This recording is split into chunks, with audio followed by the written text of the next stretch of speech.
जय हिंद दोस्तों। आज हम देखेंगे न्यू एजुकेशन पॉलिसी यानी नई शिक्षा नीति जो 2020 में अभी लागू की गई है। इसमें देखेंगे क्या परिवर्तन किया गया है और क्या पॉजिटिव थिंग्स है, क्या निगेटिव थिंग्स है, इसी बारे में आज हम चर्चा करेंगे। अगर इसका थोड़ा इतिहास देखें तो इतिहास में सबसे पहले जो परिवर्तन किया गया था वो 1968 में किया गया था। 1968 में एजुकेशन पॉलिसी में परिवर्तन किया गया था। उसके बाद सेकेंड परिवर्तन किया गया 1986 में, थोड़ा सा संशोधन किया गया और उसी 86 में ही थोड़ा सा अपडेट किया गया था 1992 में। इसको अलग से कहीं पे शिक्षा नीति के नहीं रखते कि संशोधन कब किया गया था। पहला संशोधन 1968 में, दूसरा संशोधन 1986 में, थोड़ा सा इसी 1986 के बाद 1952 में 92 में संशोधन हुआ था, लेकिन इसको अलग से संशोधन का कोई वर्ष नहीं गिनते। फिर अब जाके एक बहुत बड़ा संशोधन है 1920 में, ये 1920 में संशोधन हुआ। इससे कहते हैं न्यू एजुकेशन पॉलिसी 2020। अब इसमें देखते हैं कि क्या क्या परिवर्तन किया गया है। अगर हम बात करें इस प्रोजेक्ट के हेड की, तो इस प्रोजेक्ट के हेड थे इसरो के यक्ष साइंटिस्ट यानी पूर्व वैज्ञानिक कस्तूरी रंजन जी। ये इसका पूरा संचालन कर रहे थे कि इसमें क्या क्या परिवर्तन किए जाएं। एक बहुत अच्छे पढ़े लिखे योग्य व्यक्ति थे जो इसरो के साइंटिस्ट थे। इसमें हर एक ग्राम सभा, डिस्ट्रिक्ट, विलेज और अपने स्टेट लेवल के लगभग 2 लाख लोगों को संगठन किया गया था। उस सभी का राय लेकर, सभी की विचारधाराओं से प्रभावित होकर ये शिक्षा को सबसे बड़ी अभी तक सबसे बड़ी गठन किया गया था किसी नई पॉलिसी को लागू करने के लिए। लगभग 2 लाख लोगों के लिए 2 लाख लोग शामिल हुए थे इस पॉलिसी में। इसी के साथ एक परिवर्तन और किया गया, MHRD यानी कि ministry of human resources development यानी मानव संसाधन विकास मंत्रालय का नाम बदल के कर दिया गया है यमी यानी मिनिस्ट्री ऑफ एजुकेशन। पहले के जितना शिक्षा विभाग से जितना कुछ रिलेटेड था वो MHRD देखती थी, बस इसके लिए अब दूसरा ही क्या कहते हैं मंत्रालय बना दिया गया है जिसका नाम है मिनिस्ट्री ऑफ एजुकेशन। MHRD का जो गठन हुआ था 1985 यानी 25 सितंबर, शायद 25 सितंबर 1985 को इसका गठन हुआ था और 2020 तक चला गया। इसका नाम चेंज करके कर दिया गया है मिनिस्ट्री ऑफ एजुकेशन। अब ये सिर्फ और सिर्फ शिक्षा ही देखेगा, मानव संसाधन विकास मंत्रालय का नाम चेंज करके शिक्षा मंत्रालय कर दिया गया है।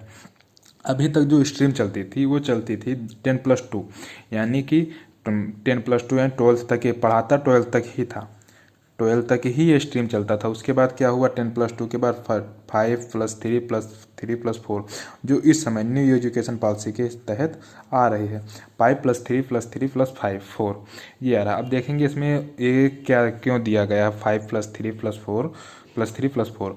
तो देखिए इसमें क्या दिया, जो स्ट्रीम है, स्ट्रीम से मल्टीपल एंट्री और एग्जिट, जब चाहो तब एंट्री ले सकते हो, पढ़ सकते हो और जब चाहो तब छोड़ सकते हो। इसमें कोई ये बाउंडेशन नहीं कि तुम्हें करके ही छोड़ना है या फिर मतलब कि आपकी सुविधा अनुसार है। अगर आप चाहते हैं पढ़ना तो आप पढ़ सकते हैं, अगर आपके पास कोई एडिशनल प्रॉब्लम होगा, कोई अपनी पर्सनल प्रॉब्लम है तो आप छोड़ भी सकते हैं, आप फिर से एडमिशन ले सकते हो। इसे मल्टीपल एग्जिट एंड एंट्री वाला भी शिक्षा नीति कहा जाता है। अभी तक जो 10+2 का सिस्टम चल रहा था इसमें एडमिशन जो स्टार्ट होते थे 6 वर्ष के बच्चों का होता था, यानी कि 6 वर्ष के बच्चों तक का एडमिशन होता था। स्टार्टिंग 6 वर्ष का बच्चा होता तभी एडमिशन लेते थे। कुछ लोग तो करवा देते 5-4 साल पे, लेकिन जो लीगल था वो 6 वर्ष ही था। उसके बाद इंटरमीडिएट तक ही ये जाता था और जाएगा ये भी इंटरमीडिएट। देखिए आपको 5 3 8 8 3 11 4 15 लेता है 15 और यहाँ पे आपको लग रहा है 12 साल। तो देखिए 15 साल एक का तुम्हारा ग्रेजुएशन कराएंगे, ग्रेजुएशन नहीं कराने वाले हैं, ये भी तुम्हारा करवाएंगे 12th ही, और ये भी 12th होता था। तो क्या करेंगे, तो इसमें ये करेंगे जो हमारा 5+3+3+4 था, इसमें एग्ज़ाम जो अपना जो एडमिशन था वो 3 साल से ही लेना शुरू करेंगे, यानी 3 साल से। इसमें 6 साल था, इसमें 3 साल से एडमिशन लेना शुरू करेंगे। तो अगर छोटका बच्चा पढ़ने जाएगा तो जाएगा पढ़ने, और क्या करेगा ये अभी देखते हैं। तब पहला चरण देखते हैं। पहला चरण क्या है, 5 यानी उसको कहते हैं फाउंडेशन स्टेज। देखते होंगे बहुत कॉलेज का नाम था फाउंडेशन स्कूल, यानी कि फाउंडेशन बच्चों वाला कॉलेज होता है, 4-5 तक पढ़ाते हैं। तो उसी प्रकार से होगा इसका फाउंडेशन स्टेज। फाउंडेशन स्टेज में 5 साल तक आपको रहना पड़ेगा। 5 साल में क्या रहेगा, पहला साल 3 साल आपको प्ले रहेगा, यानी कि आपको वहाँ खिलाएंगे, गेम खेलना रहेगा, खेलो कूदो धूल धड़का जितना कुछ करना है वहाँ करते रहो, उससे कोई बिना ड्रेस, जब मन हो तब आओ, जब मन हो तब जाओ। ये 3 साल तक रहेगा आपका। 3 साल के बाद आपका जब बच्चा हो जाएगा तब एडमिशन ले लेंगे। उसके बाद 3 साल आपका प्ले में चला जाएगा। तो हो गया ना 6 साल। आ गए उसी पे, इसी 6 साल पे आ गए ना। तो ये 3 साल, 6 साल तो आपका होगा। बस ये 3 साल इसलिए लिया गया है कि जो बच्चे हैं उनका अट्रैक्शन थोड़ा कॉलेज से बढ़ जाए, वो जाके कॉलेज में पढ़ाई करने के लिए कुछ उत्साहित हो जाए, क्योंकि आज छोटे बच्चे पढ़ाई ज़्यादा, खेल कूद में ज़्यादा इंटरेस्टेड होते हैं। तो उसी हिसाब से 3 साल तो हमारा ये चला गया इंटरेस्टेड में, मैंने कॉलेज के प्रति उनकी इंटरेस्ट बढ़ती जाए, लगाव बढ़ता जाए। फिर उसके बाद 2 साल, 2 साल बच्चे, तो तुम्हारे 2 साल जो बचेगा उसमें 1 और 2 पास कर दिया जाएगा। कक्षा 1 कक्षा 2 तुम पास हो गए, तुम्हें पता भी नहीं चलेगा कब हम पास हो गए। उसी बीच में तुम्हारा कोई एग्जाम भी नहीं होने वाला है, बिना एग्जाम के आपको पास कर दिया जाए कक्षा 1 और कक्षा 2। ये तो हमारा होगा फाउंडेशन स्टेज जो 5 साल का था। आई होप इतना समझ में आ गया हो। देखते हैं सेकेंड स्टेज, थर्ड ईयर का है, जिसका नाम है प्रीपोरेटरी स्टेज। इसमें आपको एग्ज़ाम स्टार्ट होगा, यानी कि 3 साल का है। तो 3 साल आप 2 तो पास कर आए, 2 तो आप पास आउट ही हो गए। तब इसमें 3 साल में क्या होगा, 3 पढ़ोगे, 4 पढ़ोगे, यानी 5 पढ़ोगे। तो कितने साल तक लिया जाएगा, 3 से 5 साल, यानी कक्षा 3 4 5 3 क्लासेस में तुम्हें पास करवाई जाएंगी। ये कितने साल का है, 3 साल का है। अब जाके तुम्हारा जब कक्षा 3 पहुँचोगे तो आपका पहला एग्जाम होगा, यानी अब यहाँ पे तो आपका एग्ज़ाम स्टार्ट होगा। तो कक्षा 3 में आप एग्जाम देके पास होंगे, कक्षा 4 पहुँचेंगे, कक्षा 4 में एग्जाम देंगे तो कक्षा 5 में पहुँचेंगे।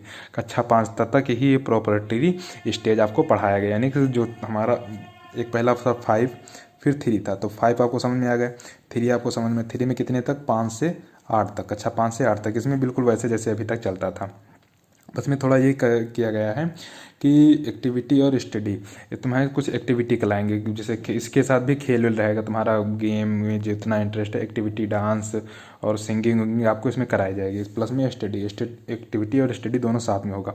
और सबसे बड़ा परिवर्तन किया गया इसमें मदर लैंग्वेज तथा नेशनल लैंग्वेज। कुछ लोग कहते हैं जो नई शिक्षा नीति है इसमें इंग्लिश को हटा दिया गया, एक भाई गलत है, शिक्षा नीति में इंग्लिश को नहीं हटाएगा। बस ये कहा गया है कि जो छोटे बच्चे उनको अपनी लैंग्वेज में समझने में ज़्यादा समझ में आता है, तो इसलिए आप कोशिश करें मदर लैंग्वेज। अगर आपका बच्चा और आप चाहते हैं कि हमारा जो बच्चा है और उसके गार्जियन जो चाहते हैं कि हमारा इंग्लिश मीडियम में पढ़े, तो आप पढ़ा सकते हैं, उसके लिए कोई बाउंडेशन नहीं, आपको कोई ज़बरदस्ती नहीं किया कि आप मदर लैंग्वेज में ही पढ़ाइए। बस सरकार ये कहती है कि आप गवर्नमेंट कॉलेज में जाओगे तो वहाँ मदर लैंग्वेज ही पढ़ाया जाएगा, क्योंकि उसमें एडिशनल आपको नहीं दिया जाएगा।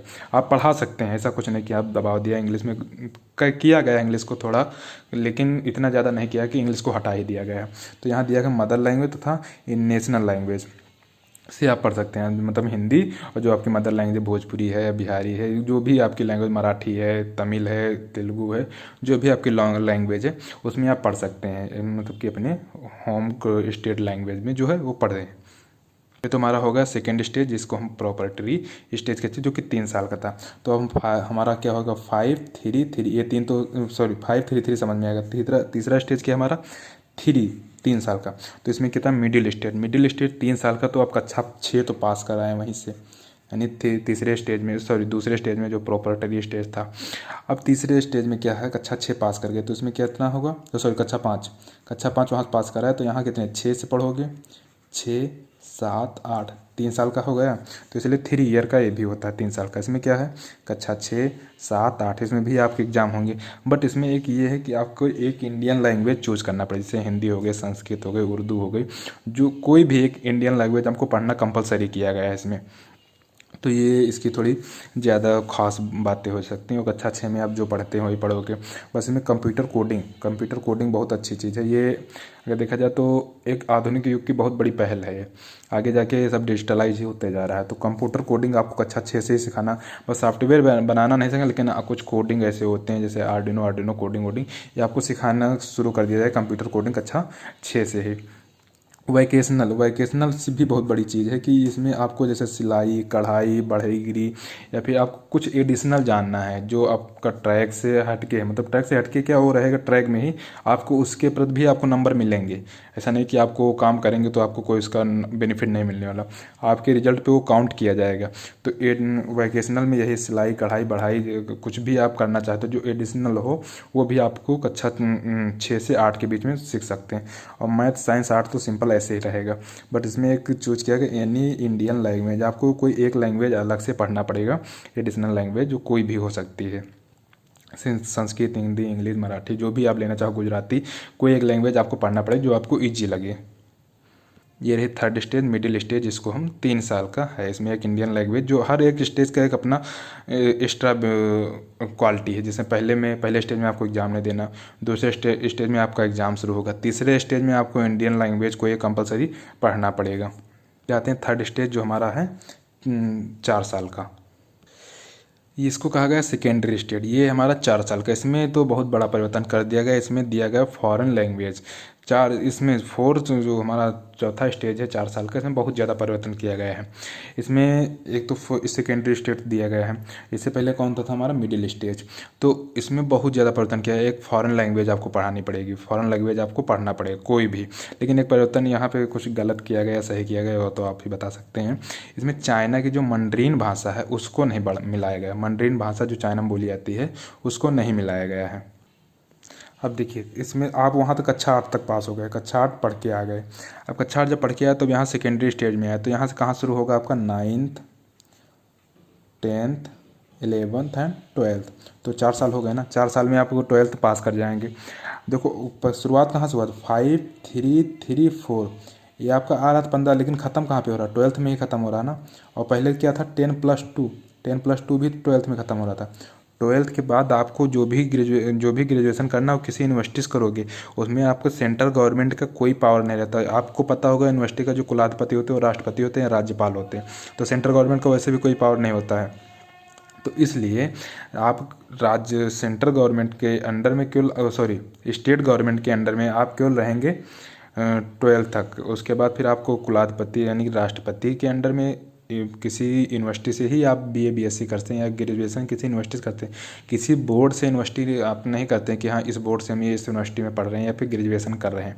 तो यहाँ पर भी आपको 12th में ही समाप्त हो रहा है जो नई शिक्षा नीति है 5 3 3 4। पहले क्या 10+2। तो चलिए अब 5 3 3 तो आपको समझ में आ गया होगा पिछले। अब आते हैं 4 में क्या किया गया है कि इसमें कक्षा 9 से 12 तक पढ़ाया जाएगा।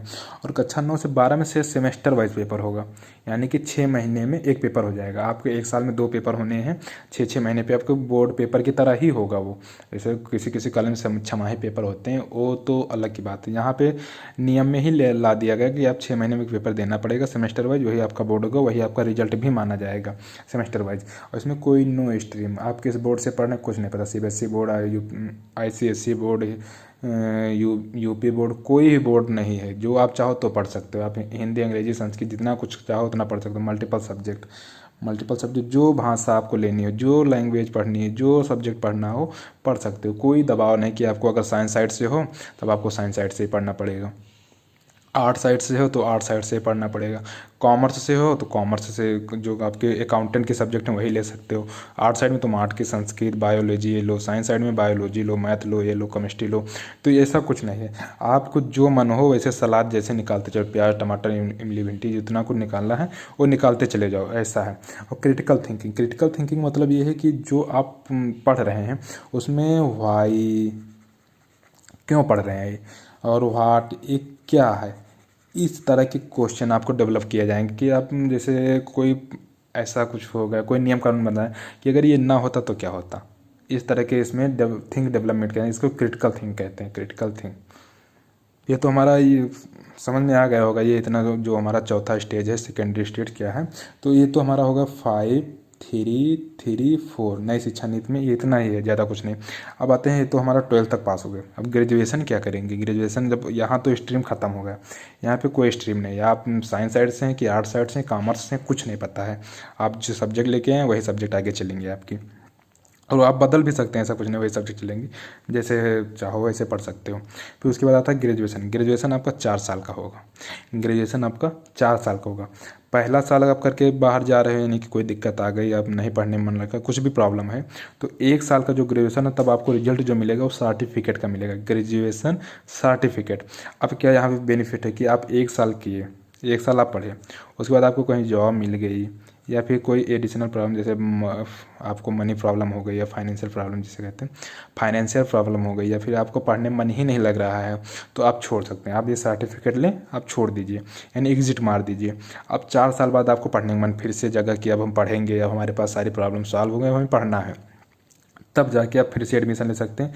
और अभी के हिसाब से क्या है, अगर आप छोड़ दिए तो आपको जब दोबारा पढ़ना है फिर से जाके फर्स्ट ईयर में एडमिशन लो, तो ऐसा नहीं है। आपके पास ये सर्टिफिकेट का एडमिशन है, सर्टिफिकेट का एडमिशन लाइए और आप सेकेंड ईयर में सीधे एडमिशन ले लीजिए। तो ये हुआ। तो अब देखिए यहाँ पे जब आप चाहे तब एग्जिट कर गए और जब आप चाहें तब एडमिशन ले सकते हैं। इसीलिए इसको कहा गया है मल्टीपल एग्जिट एंड एंट्री। इसलिए इसको मल्टीपल एग्जिट एंड एंट्री कहा गया है। जब चाहो तब छोड़ सकते हो, लेकिन हाँ 1 महीने 2 महीने के बीच में नहीं, 1 साल तो आपको कंप्लीट ही करना पड़ेगा। तब देखिए पहला साल अगर कंप्लीट करके जा रहे हैं तब आपको मिलेगा सर्टिफिकेट, डिप्लोमा सर्टिफिकेट। 2 साल आप पढ़े हैं ग्रेजुएशन में तो आपको मिलेगा डिप्लोमा, ग्रेजुएशन डिप्लोमा, सॉरी ये ग्रेजुएशन सर्टिफिकेट था। और अगर 2 साल आप किए तो ग्रेजुएशन डिप्लोमा आपको मिलेगा। अगर 3 साल आप कर लेंगे, 3 साल ग्रेजुएशन 3 साल करिए तब आपको डिग्री मिलेगी। और 4 साल किए तो रिसर्च मिलेगा। अब यहाँ पे दिक्कत ये आ रही है कि अगर हमें कमीशन लेवल का किसी फॉर्म अप्लाई करना है जहाँ पे ग्रेजुएशन की डिमांड करे, किसी भी जॉब में अगर हम अप्लाई करना है तो वहाँ पे एलिजिबिलिटी में ग्रेजुएशन लिख लिया, तब हम कौन सा डिग्री सर्टिफिकेट लगाएंगे, डिप्लोमा लगाएंगे, डिग्री लगाएंगे, रिसर्च लगाएंगे, तब भाई वहाँ पे लगाना पड़ेगा आपको, डिग्री ही लगेगी वहाँ। 3 साल का मिनिमम आपका ग्रेजुएशन होना ही होना है, तब जाके आपको वहाँ लगाना पड़ेगा डिग्री। यानी 3 साल को आपको करना ही करना पड़ेगा ग्रेजुएशन, तभी आपका कंप्लीट होगा। यानी ग्रेजुएशन डिग्री ही आपकी वैलिड होगी किसी जॉब के लिए अगर ग्रेजुएशन मांग रहा है। तब ये चौथा साल क्यों करवा रहे हैं? चौथा साल इसलिए करवा रहे हैं कि अगर आप पोस्ट ग्रेजुएशन कर रहे हैं तो आपको वहाँ बेनिफिट मिलने वाला है।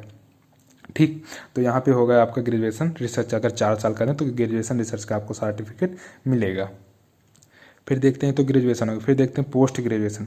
पोस्ट ग्रेजुएशन में क्या किया गया है, ये 1 साल और 2 साल का बनाया गया है। यानी 1 साल 2 साल क्यों? अगर आप 4 साल का कोर्स करके आ रहे हैं ग्रेजुएशन में, यानी ग्रेजुएशन रिसर्च की डिग्री लेकर आ रहे हैं, तब तुम्हें 1 ही साल का पोस्ट ग्रेजुएशन करना पड़ेगा। यानी पीजी आपकी 1 ही साल की होगी। अगर आप वहाँ से डिग्री की डिग्री लेकर आते हैं, ग्रेजुएशन डिग्री की ही सर्टिफिकेट आपके पास है, तब आपको 2 साल का पीजी करना पड़ेगा। तो अच्छा देखिए इस समय क्या चल रहा है, इस समय आप 3 साल का आपका ग्रेजुएशन होता है और 2 साल का आपका पोस्ट ग्रेजुएशन या पीजी होता है, तब कितने का हो जाता है? 5 साल का। तो यहाँ पर भी तो भाई 5 साल का, 4 साल यहाँ कर लो तब यहाँ 1 साल करो, या फिर आप यहाँ 3 साल कर लो तब यहाँ पे 2 साल करो। कुल मिला के तुम्हारा पोस्ट ग्रेजुएशन और ग्रेजुएशन कंप्लीट होने में लगेगा 5 ही साल। बस थोड़े उसे डेवलप कर दिया गया, थोड़ा अपडेट करके ही नया नियम बना दिया गया है। सही भी है कि आप यहाँ तो डिग्री कर लिया, अगर तुम्हें पढ़ने की इच्छा तो यहीं पे एक सर्टिफिकेट और ले लो रिसर्च का, उसके बाद 1 साल में अपना ग्रेजुएशन कंप्लीट कर लो। आपकी वैलिडिटी उतनी ही रहेगी, आपकी मान्यता उतनी ही रहेगी उस सर्टिफिकेट की, कुछ घटने वाला नहीं है। इसमें एम फिल को हटा दिया गया, एम फिल कोई डिग्री नहीं रहेगी अब नई शिक्षा नीति में। और PhD को 4 साल वैसे के वैसे रखा गया, इसमें कोई परिवर्तन नहीं किया गया है। अब आती है बात के रिजल्ट कैसे हमारा बनेगा? इतना कुछ पढ़ लें तो रिजल्ट कैसे बनेगा? रिजल्ट इसमें क्या, एक तो तुम्हारा एग्जाम मार्क, जो एग्जाम से तुमको मिलेंगे, जो आपकी पढ़ाई से मिलेगा वो एग्जाम मार्क है। अब कितने % मिलेगा? कि लगभग 50 या 60% इसमें दिया जाएगा एग्जाम मार्क, जो आपको शिक्षा पे, आपके नॉलेज पे मिलेगा। दूसरा, आपको सेल्फ मार्क देना पड़ेगा। आप अपने में कितना ईमानदार हैं आपको स्वयं डिसाइड करना पड़ेगा। अपना डिसीजन स्वयं ले रहे हो, ये कितना उचित डिसीजन आपका ले रहे हो, ये आपको स्वयं देना पड़ेगा। अपने नंबर स्वयं दो, सेल्फ मार्क जिसे बोलते हैं। तीसरा आपका आता है फ्रेंड्स। आपको फ्रेंड के साथ बिहेवियर कैसा है ये आपको देना है, ये आपके फ्रेंड देंगे और आप किसी को देंगे। तो इससे क्या होगा कि आप जो दोस्तों में इतना ज़्यादा बवाल होता है, लड़ाई झगड़ा, उस पर थोड़ा कंट्रोल मिलेगा। तो इसमें फ्रेंड भी आपको मार्क देंगे। उसके बाद चौथे नंबर पे आता है टीचर। टीचर तो अभी भी दे रहे हैं, लेकिन टीचर और भी अब सख्ती से देंगे नंबर। सख्ती से मतलब क्या, उनको पावर मिल गया कि आप को जैसे 50% वहाँ आपको एडिशनल मिल रहा है, तो 50% तुम 20% इसका टीचर यहाँ मार्क देंगे, 30% में 10% एग्जाम इसमें सेल्फ आ जाता है और 20% फ्रेंड से आपको मिल जाएंगे मार्क। तो ये हमारा होगा रिजल्ट में आपको एग्जाम से मिलेगा, सेल्फ अपने में कितना कंसिस्ट करते वो देना पड़ेगा, और फिर उसके बाद फ्रेंड तुम्हें कितना नंबर देना चाहते हैं ये भी इसमें मायने रखेगा। और फिर चौथे पे हमारा आता है टीचर कितना नंबर तुम्हें देना चाहते हैं। अब इसमें देखा प्लस पॉइंट क्या देखा जाए। प्लस पॉइंट में सबसे बड़ी बात जो इसमें फॉरेन यूनिवर्सिटी को मिलाया गया है। फॉरेन यूनिवर्सिटी मतलब किसी विदेशी यूनिवर्सिटी को आके अपने यहाँ यूनिवर्सिटी खोल सकती हैं। ये कौन सी आए, पाकिस्तान के इस्लामाबाद यूनिवर्सिटी बुला लोगे आके यहाँ बम फोड़ें, तो ऐसा नहीं है। इसमें कहा गया वही यूनिवर्सिटी भारत आएंगी जिनकी रैंक 1 से 50 के बीच में है, यानी टॉप से लेके 50 तक ही यूनिवर्सिटी यहाँ पे आके अपने यूनिवर्सिटी खोल सकती हैं। टॉप 50 यूनिवर्सिटी आके खोल सकती हैं अपने यहाँ।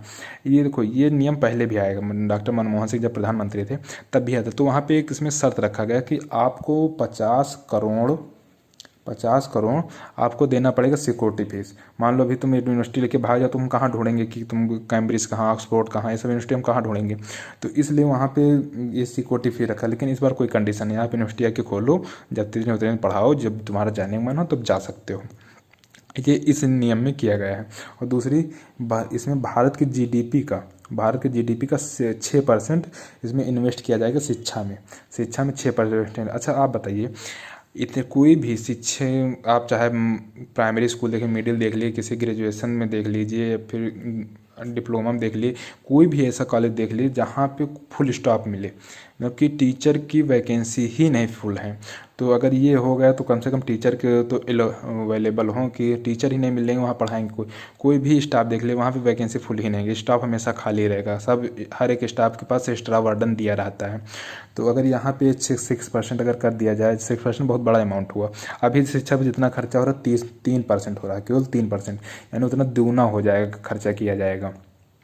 तो ये कहीं तक सही है। जीडीपी कम से कम शिक्षक वैकेंसी आएंगी और कुछ टीचर की फिर रोजगार मिलेगा। दूसरी बात, और ये जो हमारी नई शिक्षा नीति है, इसमें ट्रेंड टीचर ही कुछ कर सकते हैं, क्योंकि इतना ज़्यादा परिवर्तन किया गया है। पुराने टीचर जितना है, इनको ट्रेनिंग भी देने की आवश्यकता हो, तो इस जीडीपी से खर्चा करेंगे तभी तो ट्रेनिंग देंगे। तो जीडीपी अच्छा किया, बढ़ा दिया।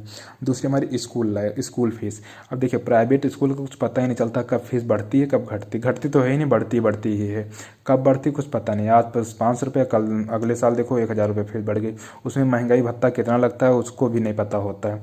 तो इसमें क्या किया गया है कि इसको जो प्राइवेट स्कूल है उनकी फ़ीस फिक्स किया जाएगा, यानी कि जो उस स्कूल की रैंकिंग है, कितना अच्छा रिजल्ट देता है, कितने अच्छे स्टूडेंट वहाँ से निकलते हैं, उनके रैंकिंग पे उनकी फ़ीस फिक्स की जाएगी। जैसे कहते हैं ना, एक एमआरपी होता, बस तुम्हारा एमआरपी की तरह है कि उससे कम आप ले सकते हो, उससे ज़्यादा लेंगे तो आपके पे केस हो जाएगा। तो एक फिक्स्ड तुम्हारी फीस की जाएगी, हर स्कूल की एक फिक्स्ड फीस की जाएगी। आप इसको इंटरनेट पे भी देख सकते हैं कि हाँ इस स्कूल की फ़ीस कितनी है। इसको बिल्कुल डिजिटल कर दिया जाए कि आप कोई भी देख सकता है कि इस स्कूल की फ़ीस कितनी है, हम यहाँ पे एडमिशन ले सकते हैं कि नहीं ले सकते हैं। और उसके बाद वोकेशनल, इसमें क्या किया, प्रैक्टिकल नॉलेज ज़्यादा दिया जाएगा। मीन्स प्रैक्टिकल पे बहुत ज़्यादा फोकस किया गया। आपको जानना भी चाहिए कि अगर आप थ्योरी पढ़ें, थ्योरी के बाद अगर प्रैक्टिकल कर लें, तो मान के लो उसके बाद तुम 90% जान चुकी है क्या है। आप केवल थ्योरी पढ़ने तो सोचते रहते हैं, हमेशा कोई ना कोई डाउट हमेशा बनता ही रहता है। तो प्रैक्टिकल नॉलेज आपको होना चाहिए, प्रैक्टिकल नॉलेज बहुत ज़रूरी चीज़ है। तो ये प्रैक्टिकल नॉलेज भी इसमें किया गया है, प्रैक्टिकल पे ज़्यादा फोकस किया गया है। ये रही हमारी नई शिक्षा नीति। आई होप आपको समझ में आ गया होगी कि नई शिक्षा नीति में क्या परिवर्तन किया गया है। बस इसमें एक ड्रॉबैक हमें लग रहा है कि जो चाइनीज़ के मंडरीन भाषा को इसमें नहीं शामिल किया गया। पढ़ना चाहिए यार, वो तो विवादित क्षेत्र है, उसको हटा दो, कुछ दिन बाद विवाद शांत हो। इंटरनेशनल मामला ज़्यादा दिन तक नहीं चलता है, 2 4 10 साल तक चलेगा, उसके बाद ख़त्म हो जाएगा। फिर आई होप आ जाएगा, संशोधन करके मंडरीन भाषा को मिला भी लिया जाएगा इसमें, वो बात की बात है। इतना आपको समझ में आ गया होगा। मिलते हैं किसी नेक्स्ट वीडियो में, तब तक के लिए धन्यवाद। जय हिंद, जय भारत।